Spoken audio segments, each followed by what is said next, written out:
Assalamualaikum warahmatullahi wabarakatuh. Perkenalkan, nama saya Fajan Dika Putra. Di akhir video kemarin, saya sudah menceritakan kisah tentang Nabi Ibrahim alaihissalam. Dan sekarang, saya akan menceritakan kisah anaknya, yaitu Nabi Ismail alaihissalam. Cerita dimulai dari asal-usul Nabi Ismail. Nabi Ibrahim mempunyai dua istri pertama bernama Sarah. Istri kedua bernama Hajar. Sarah melahirkan seorang anak laki-laki yang dinamakan Ishak.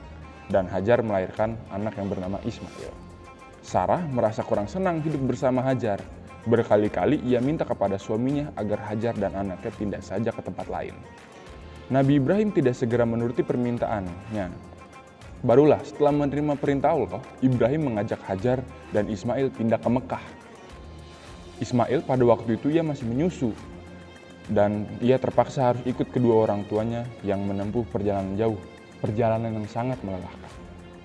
Nabi Ibrahim membawa Hajar dan Ismail dan ditinggalkan di daerah yang tandus, padang pasir yang sunyi dan terik. Matahari yang menyengat kulit, tak ada seorang pun kecuali mereka berdua. Karena di sekitar tempat itu tidak ada mata air, sedang perbekalan sudah habis, Ismail pun merasa kehausan. Ia menangis karena takut menahan rasa haus. "Sabar anakku, Ibu akan mencari air untukmu," demikian kata Hajar sambil berlari-lari mencari air. "Ya Tuhan, tolonglah hamba-Mu ini yang sedang dalam bahaya kematian. Kami bertambah payah, lemah dan kehausan." Hajar berlari ke Gunung Safa tetapi tak terdapat air, kemudian turun dan naik lagi ke Gunung Marwa tetapi tak ada tetes air pun. Dengan berlinang air mata ia berkata, "Oh, sabar anakku, sabar." Tiba-tiba tak jauh dari Ismail, nampak seorang laki-laki datang menghampiri. Lelaki itu menjejakkan kaki Ismail ke tanah. Maka keluarlah air yang berlimpah-limpah dan memancar ke segenap penjuru. Lelaki tersebut tak lain adalah malaikat Jibril yang diutus Allah. Dan kemudian berkata, "Zam-zam, zam-zam," yang artinya berkumpullah. Maka air pun berkumpul menjadi mata air yang sejak saat itu disebut Telaga Zam-zam. Hajar segera berlari ke tempat itu untuk mengambil air, dan dengan demikian terhindar Ismail dari kematian karena haus.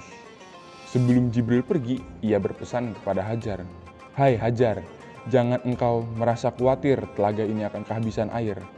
Telaga ini bukan hanya untuk orang-orang di sini saja, melainkan juga untuk tamu-tamu Tuhan, dan bapak dari anak ini akan datang dan akan membangun rumah Allah di tempat ini." Yang dimaksud tamu-tamu Tuhan adalah orang-orang yang mengerjakan ibadah haji, dan yang dimaksud rumah Allah adalah Ka'bah. Dengan adanya sumur Zam-zam, semakin lama semakin banyak orang yang berdatangan dan menetap bersama Hajar dan Ismail. Setelah beberapa tahun, Ibrahim meninggalkan anak dan istrinya di padang pasir yang tandus, ia pun merasa rindu. Setiap kali ia mengirim utusan untuk melihat keadaan anak dan istrinya, setiap itu pula ia merasa lega. Ternyata dari para utusan itu ia dapat keterangan bahwa Hajar dan Ismail dalam keadaan yang baik-baik saja. Anak dan istrinya dan dianggap pemilik dan pemimpin di Mekah karena istri dan anaknya itulah yang pertama kali menetap dan bertempat tinggal di sana. Demikianlah Ibrahim akhirnya tak dapat menahan kerinduannya yang selama ini terpendam. Ia berangkat ke Mekah dan bertemu dengan Hajar dan Ismail di padang Arafah. Anak dan istrinya sedang mengembalakan ternak yang cukup banyak. Ia merasa lega bercampur haru. Ternyata kehidupan istri dan anaknya tidak kurang satu apapun, tampaknya malah serba berkecukupan. Dalam perjalanan pulang ke Mekah, ketika itu Nabi Ibrahim beristirahat di Musdalifah. Karena kelelahan perjalanan antara Palestina dan Mekah bukanlah jarak yang dekat, maka ia tertidur saking lelahnya. Dalam tidurnya, yang hanya sebentar itu, ia mendapat wahyu melalui mimpi bahwa ia diperintah Allah supaya menyembelih Ismail. Ya, betul, Ismail. Dia harus mengorbankan Ismail sebagai bukti tunduk patuhnya Ibrahim kepada Tuhannya. Begitu terbangun, ia berdebar-debar. Ujian kali ini benar-benar berat. Ia begitu menyayangi Ismail, tetapi Tuhan menghendaki anaknya yang sangat dicintainya itu untuk dijadikan kurban. Betapa berat cobaan ini. Sudah lama ia mendambakan anak sebagai penerus generasinya. Ismail adalah anaknya yang pertama. Sebelumnya dari perkawinannya dengan Sarah, ia belum dikaruniai anak walau usianya sudah sangat lanjut. Kini setelah mendapat anak, itu harus dikorbankan. agak ragu. Namun akhirnya ia menguatkan hati demi rasa cintanya yang lebih besar kepada Tuhan. Ia beritahukan mimpi itu kepada Ismail. Wahai Ismail, tadi malam aku diperintah Allah untuk menyerahkanmu sebagai kurban. Aku harus menyembelihmu.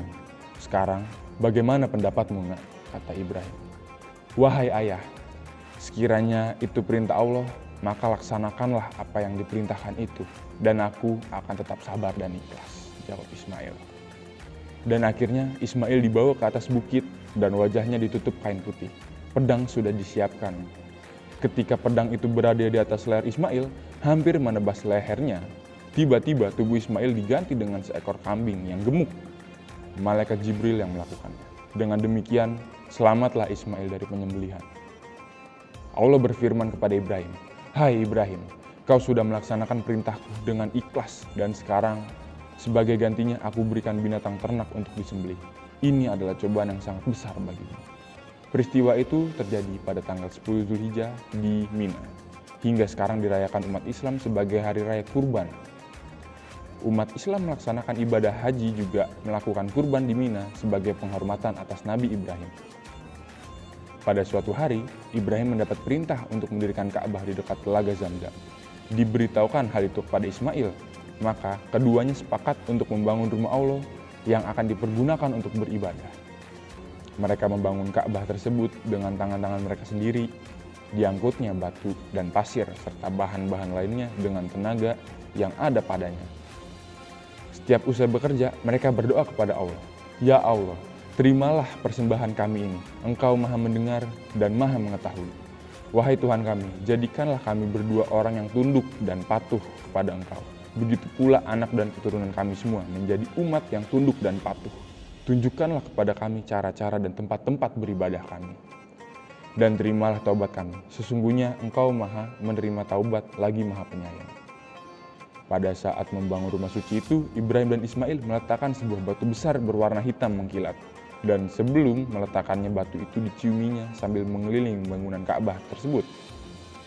Batu tersebut sampai sekarang masih ada dan dinamakan Hajar Aswad.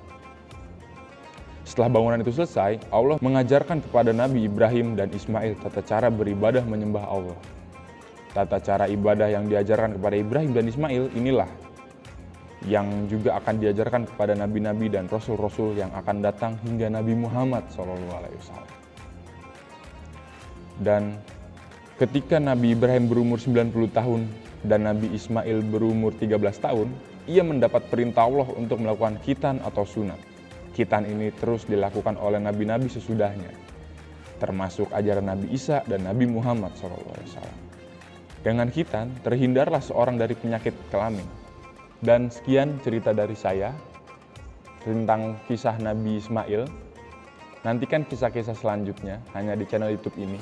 Assalamualaikum warahmatullahi wabarakatuh.